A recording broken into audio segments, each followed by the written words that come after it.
Do you know what the difference is between pop fiction and great literature? Authors who write great literature smoke pipes. Now, unfortunately, I do not have any tobacco on me, and even if I did, I could not smoke this pipe in the house. So, LTOT will forever, or at least for tonight, remain pop fiction. I am so sorry. Anyway, we're going to read chapters 11 and 12 tonight. Chapter 11, Upholding Cultic Honor. Brother Joseph was right, of course. He was always right. Not that Alexander resented his rightness. He just brooded about it sometimes. Alexander sent the princess a note asking if they could meet in the garden. Waiting for her to arrive was worse than waiting for execution. He paced back and forth, wringing his hands until he saw her approaching. She greeted him with a warm smile. Alexander bowed to her. Princess, thank you for meeting me here. He'd rehearsed it countless times in his head, but it wasn't coming out anything like he imagined. I feel like I wanted to explain why I've been so cold, he said finally. He realized his hands were shaking. He needed them together in an attempt to calm his nerves. It was a failed attempt. Ilona's pleasant smile broadened slightly. I don't want you to think that I don't like you. On the contrary, I think you're lovely, very lovely, the loveliest person I've ever met. He was turning red and starting to shrink. I know. Here it came, the death blow. I am in love with you. She was grinning ear to ear, but Alexander didn't seem to notice. He quickly added, I don't expect you to return my affections. I know I am not worthy of a princess. Oh, she replied. That's what you've been worried about. She rolled her eyes and shook her head. For heaven's sake, Alexander, you're so dramatic. She started walking back towards the keep and gestured for him to follow. She was chuckling. I really wish you'd told me that earlier. Alexander was feeling lost. He imagined several possible reactions. Some involved anger, some involved tears, and most involved scoffing. He was completely unprepared for whatever it was she was doing. She threw open the doors to the great hall and stormed in. The kings were sitting around a table with their knights and nobles. Everyone looked at the princess as she entered. My dear brothers, she called, there's a matter that is weighing heavy on my heart. What is it, sister? Florian replied. Alexander the Greek is leaving in the morning, and we haven't properly thanked him for the service he's rendered our family, she said. Alexander finally caught up to Ilona and bowed to the kings. You're right, Filbert said. He saved our lives. Yes, added Florian, saved us from ourselves. That was no small feat. I want you to swear before Alexander, before me, before God, and... Ilona gestured broadly across the room. Before all the good men assembled here, that you will give him anything he asks for. We swear it, the kings agreed. Really? Even if he asks for all the gold in Kaltehaven? He shall have it, Florian exclaimed, and all the room cheered in agreement. What if he asks for the heads of all his enemies? Then we shall hunt them down, Filbert exclaimed, and all the room cheered in agreement. She looked at Alexander with a mischievous smile and cried, What if he asks you for the hand of the princess in marriage? He shall have... Filbert started, then stopped himself. Wait a moment, you're our baby sister, not some prize. Ilona looked at her brother, horrified. You just swore before your entire court that you would give him anything. Yes, but that was hyperbole, Filbert continued. Florian was looking back and forth between Ilona and Alexander with a knowing smile. He swatted his brother on the back of his head. I at least am a man of honor, he declared, and even if he asked for what is most precious to me, I would gladly give it. The people cheered once again. But, Filbert began. Brother, Ilona answered Filbert, I am ashamed of you. What kind of king doesn't keep his promises? But we are getting ahead of ourselves. Why not let him speak for himself? Yes, Alexander, Florian agreed. How can we reward you for your service? When the attention of the room went to Alexander, Florian whispered something into Filbert's ear. Filbert glanced back and forth between Alexander and Ilona, a glimmer of realization entering his eyes. Alexander had his hands folded in front of his lips thoughtfully. He was concealing a smile. His face was scarlet. Then, for the first time in his life, he spoke boldly before the royal court. "For the service I have rendered your family, I will accept nothing less than the hand of the princess. I cannot think of anything you could offer me that I would treasure more than that." Ilona was struggling to keep a straight face, and even Alexander couldn't hide his amusement. "So be it," Florian cried. He looked at Ilona. "I am so sorry, sister. It's for the good of the kingdom, you know." "I know my duty, brother," she replied, "and if marrying this handsome, cordial Greek is what I have to do to uphold Caltahaven's honor, that is a sacrifice I am willing to make." She ran to Alexander's side and then turned back toward her brothers. "You promise you won't fight at our wedding feast." The two kings swore that they would be on their best behavior, which made the court cheer all the more. Alexander and Ilona ran from the hall hand in hand. As soon as they passed through the doors, they dissolved into a fit of hysterical laughter. "I suppose this means you love me too?" Alexander asked when he'd finally caught his breath. She threw her arms around his neck and kissed him. "What do you think?" Alexander was in a giddy daze when he returned to his room that evening. When he closed the door behind him, he leaned back against it, allowing the happiness to consume him. "Congratulations, my king," came Brother Joseph's voice. "I've never seen you look happier." "Actually, I've never seen you look happy at all. It suits you." "Thank you," Alexander answered, too much in a daze to be annoyed with the old monk's random appearance. "How does it feel to be engaged to the kings?" "What are you talking about?" Alexander asked with an amused half-smile. "When you marry someone, you marry their family too, you know.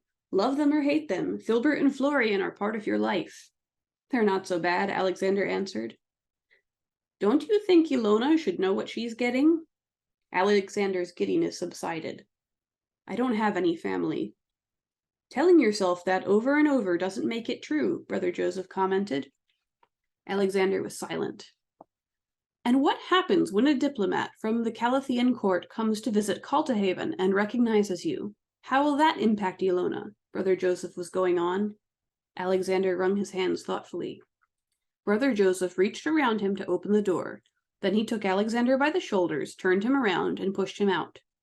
"Now I don't want to see you back in here until you've told your new family the whole truth." Brother Joseph started to close the door, but stopped when he saw the terror in Alexander's eyes. "I wouldn't worry too much, my king. Things seem to work out well for you when you're straightforward with the princess." Chapter 12. The Truth Revealed. Again, Alexander was frustrated with the old monk, but he knew he was right. He wondered if this would change anything, or if Ilona would even believe him. He arranged to speak with her in the garden. It was a warm day. The last of the snow had finally gone, leaving muddy puddles in its wake. Alexander noticed someone approaching. He stared a long moment.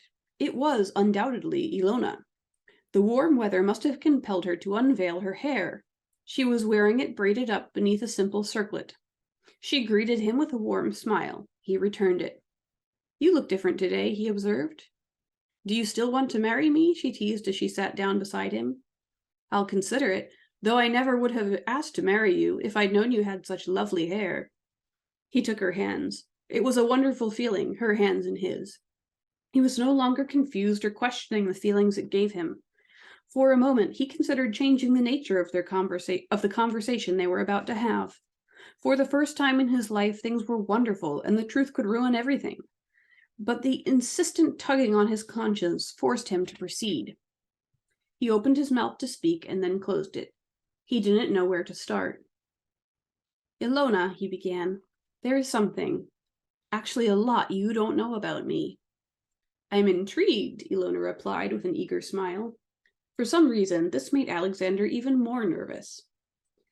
"I am not a candle maker," he stated. "Well, that's not completely true. I am a candle maker now, but I wasn't always." He was stumbling over his words. Why was this so difficult? Why couldn't he just say what he meant? He decided to try another approach. "What do you know about the Calathian queen?" he asked. Ilona thought for a moment. "Not much. Her father was one of the Basils, I think." "Do you remember King Alexander?" Alexander asked. "Who?" "Right after Basil and before Fausta, there was another king." King Alexander. Where there was? Ilona questioned. I don't remember that. He only ruled for a short time, before his sister launched a coup and banished him, he went on. That's awful, Ilona observed. Awful planning. He could gather support of foreign rulers and come back to take revenge. She really should have killed him, or at least cut off his nose or his... You terrify me sometimes, Alexander interrupted. Tell me, Ilona continued, a knowing glimmer in her eye. Did the Spanish king go to Caltahaven? Alexander felt himself freeze. He nodded nervously. And did he get engaged to the Celtic princess with the hopes of forming an alliance so he could return to Calathea with an army and get revenge? No, Alexander interjected. He got engaged to the Celtic princess because he'd never met a person so admirable, and he longed to spend his life in her company. She smiled playfully. Yours are curious people, Alexander. Awful at launching coups and taking vengeance. She leaned in and touched her forehead to his. I think you'll make an excellent husband, though. You believe me? Alexander questioned. Ilona looked puzzled. Why wouldn't I? It's a lot to believe, he replied. Ilona thought for a moment and then shook her head. No, it actually explains a lot. Alexander felt a wave of relief wash over him. He proceeded to tell her everything, every detail of his life in Calathea, of becoming king, of Faustus' betrayal, his escape, the fairies that helped him along the way. He left nothing out. As the words rolled from his lips, he felt as if shackles were dropping from his limbs. He was so caught up in the liberating feeling, he didn't notice Ilona scowling until he completed his story. He stiffened. Perhaps he told her too much too soon? I am so sorry I didn't tell you all this before, he pleaded. I understand if... You mean to tell me, she interrupted, that your fairy godmother let you endure years of abuse from your siblings before she decided to help you? I'm sure she had a good reason, Alexander explained. Apparently they exist to teach people virtue. Maybe... Well, I'd like to teach her a thing or two about virtue, Ilona snapped, pounding her fist into the palm of her hand. I suppose we should tell my brothers about this. Do you think they'll be upset? Alexander asked. Ilona laughed. On the contrary, they'll be delighted that I'm marrying a king.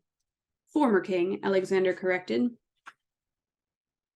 Ilona asked her brothers to meet them privately that evening. Filbert and Florian were enraged when they heard about the injustice Alexander suffered at the hands of his people.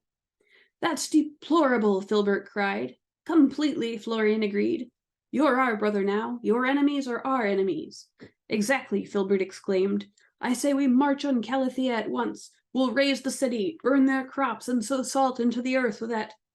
Can you not do those things? Alexander petitioned. What would you have us do? Florian asked. Nothing at all, Alexander answered. Not that I don't appreciate your generosity, but I have many fond memories of Calathea, and I'd rather you didn't destroy it. Besides, it's not as if every man, woman, and child conspired against me. All right, so we'll conquer Calathea, Filbert suggested. Then you can have it back in one piece. Thank you, Alexander answered, but I have no desire to rule over a people that don't want me. Filbert and Florian exchanged a confused glance. I'd actually rather no one knows about me. I only thought I should tell you in case somebody from home learns I'm here. I don't want to make diplomacy difficult. The twins were thoroughly perplexed by Alexander's reluctance and continued trying to get him to change his mind. At last they agreed to respect his decision, though they still didn't understand it. Alexander went to bed that evening, feeling something he'd never felt before. Content. Neither guilt nor worry nor anxiety harassed him. He had almost forgotten what it was like to live without these feelings tormenting him. He basked in his happiness and allowed it to touch every part of him. Filbert and Florian were pushy, overbearing, and treated him like a naive little child. They'd also made it abundantly clear that they would do anything to protect him, whether he liked it or not. As elder brothers went, they were perfect. They were family, and despite all their faults, he was happy to have them. Alexander was so content he didn't notice Lonzo entering. The dog bounded onto his diaphragm and knocked the wind out of him. The animal was unaware of his own size and didn't see any issue with his actions. Normally, Alexander would have pushed him out and secured the door. Instead, he merely adjusted himself so he could breathe and started petting the dog's head. He looked into those woeful eyes and said, You're a vile creature, and you really need to learn your place. This only made Lonzo's tail thump with violent happiness. The end. In the next chapter, chapter 13, we will learn whether or not angels can dance. See you next time.